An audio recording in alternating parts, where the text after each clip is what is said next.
Salut à tous, c'est Akad de Akaline. Le Vestrom est revenu à la maison, ça y est, après 2 mois après son accident. Je l'ai enfin récupéré. Les crash bars qui étaient initialement en place, ils ont fait leur boulot. Ils ont donc amorti une grosse partie du choc.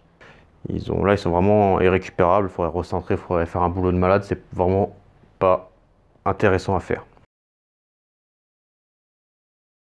Donc voici l'ancien crash bar côté droit, qui a donc amorti tout le choc de l'accident. On voit bien au niveau de l'abrasion qu'il a bien fait son boulot. Et concernant la partie cintrage, on peut voir qu'il a subi une importante déformation afin d'amortir le choc. Si tu veux mon avis sur ces crash bars, c'est des crash bars JV. Je te mets le lien là juste en haut à droite. Je te mets également le lien dans la description d'une vidéo précédente sur laquelle je donnais mon avis sur ce que ça avait donné lors des chutes. Et du coup, est-ce que c'est rentable? Alors, la réponse, je la donne d'office, c'est oui. Après, tu auras plus de détails dans la vidéo précédente. Et comme ces crash bars sont rentables, forcément, je vais en remonter. Pour l'occasion, je me décide de tester une autre marque. J'ai donc commandé un kit de crash bar de la marque ID. Donc là, j'ai pris en kit avec le sabot moteur. Là, j'ai pris le modèle aluminium afin de protéger au mieux le Vestrom. Vu comment exposer le filtre à huile et le radiateur d'huile sur ce moteur, c'est pas du luxe. Une protection supplémentaire, c'est pas négligeable, et en plus, personnellement, je trouve qu'esthétiquement parlant, c'est toujours plus sympa. Dans la vidéo, on va voir donc comment procéder au montage de ces crash bars sur le Vestrom. Allez, c'est parti.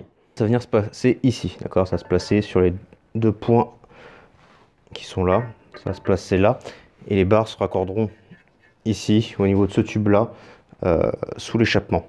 Et ça servira de support notamment pour le sabot moteur. Donc première chose à faire déjà, on va retirer ce plastique là qui va nous empêcher d'accéder correctement à cette vis. Donc là, rien de compliqué, je vais tout simplement dévisser cette vis BTR et je vais après déclipser mon plastique. Hop, pas grave, je récupérerai tout à l'heure. Et voilà. Donc là, j'ai un meilleur accès. Donc là, ça va pas être compliqué. Je vais tout simplement retirer les vis en question. Et je vais utiliser donc le kit vis qui m'est fourni par le constructeur des crash bars. Ah la vache! Eh ben, je peux vous dire une chose, c'était pas prêt de se desserrer via vibration moteur. Hein. Voilà. Donc je vais me préparer 4 vis de fixation issues du paquet du constructeur. Hein. Donc je vous présente les vis. On peut voir qu'elles sont légèrement plus longues, de manière à pouvoir compenser l'épaisseur des crash bars.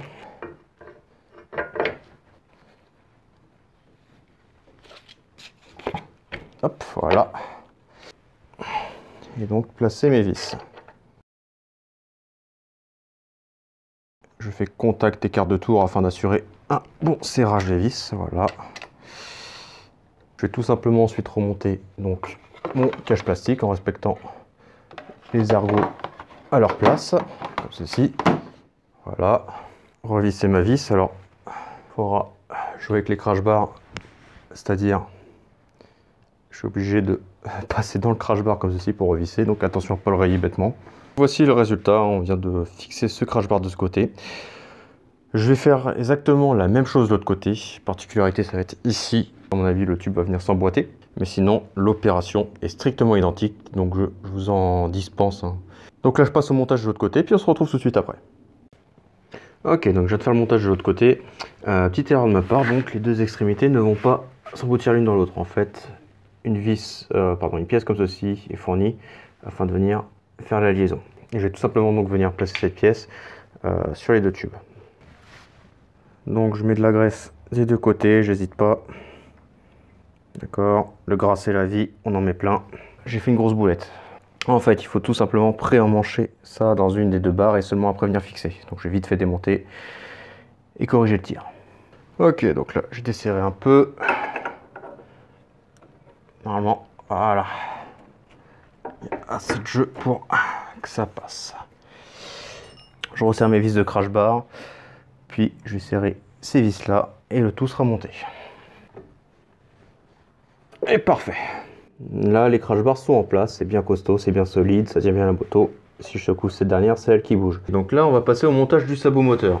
Alors première chose, j'ai regardé un peu le manuel. La vis, il y a une vis à démonter qui correspond en fait à une vis de maintien de l'échappement là que vous voyez juste au niveau de mon doigt. J'ai déjà déplacé les tuyaux histoire de favoriser mon accès. L'autre vis, c'est celle qui tient la béquille latérale.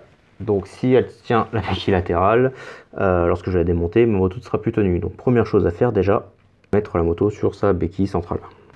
Donc une fois chose faite, on va pouvoir désinstaller les vis demandées.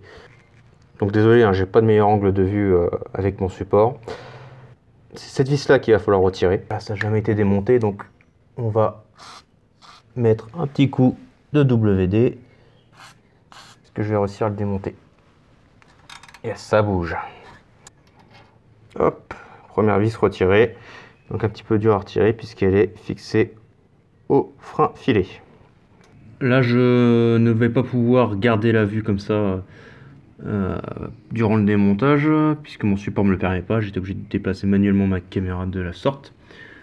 Donc d'après le schéma et en toute logique par rapport à l'alignement des vis, pour moi, celle à démonter sera celle-ci. Donc là, je nettoie, je démonte cette vis et on se retrouve tout de suite. Donc la seconde vis a été dévissée. Donc je vais pouvoir placer mon support dans ce sens. La partie la plus espacée ici est côté échappement. Et donc je vais placer la grande vis de ce côté et la grosse de l'autre. Donc là encore une fois, vous pourrez voir qu'un côté de montage malheureusement.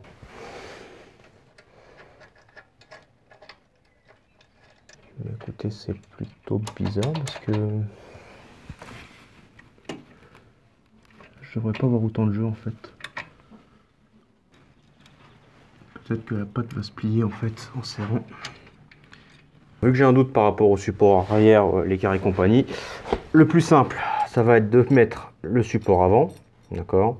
Je vais fixer sans le serrer juste ici. Et après, je vais fixer grosso merdo le support arrière. Et je vais ensuite jouer avec voir en fonction du sabot moteur, comment je dois fixer tout ça. Look around you. It's a beautiful life. Don't waste time. Open your mind. Have no regrets. Paint the sky your favorite color.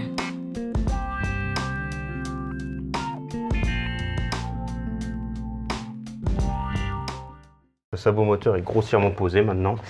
Dans un premier temps, je vais resserrer toutes les vis de fixation du sabot moteur afin que les fixations ne fassent entre guillemets qu'une avec. Et à l'issue, je vais ensuite resserrer les vis de support ici directement. Et tout sera fixé.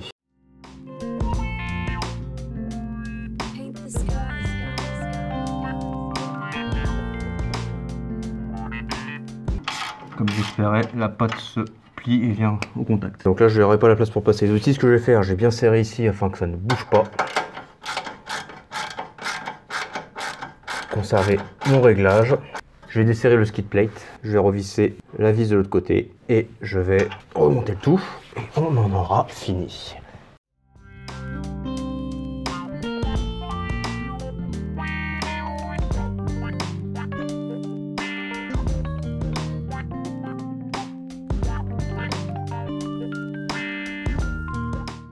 Donc voilà, tout est monté, tout est serré. Je vous avais dit qu'après ça serait fini. Et ben non, il me reste la touche la plus importante.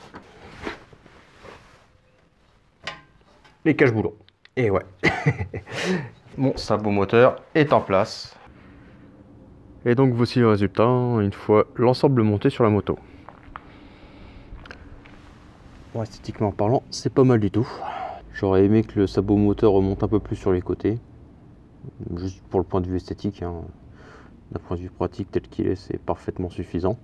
On notera par contre également une légère perte de garde au sol du coup, hein, vu qu'il descend légèrement en dessous de l'échappement. Je vais mesurer ça tout à l'heure, je vous l'afficherai à l'écran, la nouvelle garde au sol. N'oublie pas de lâcher un like si jamais cette vidéo t'a servi.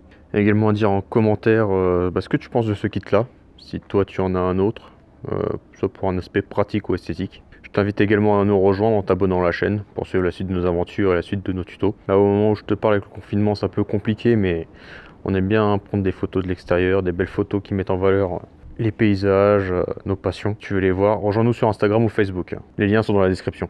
Allez, salut, à la prochaine.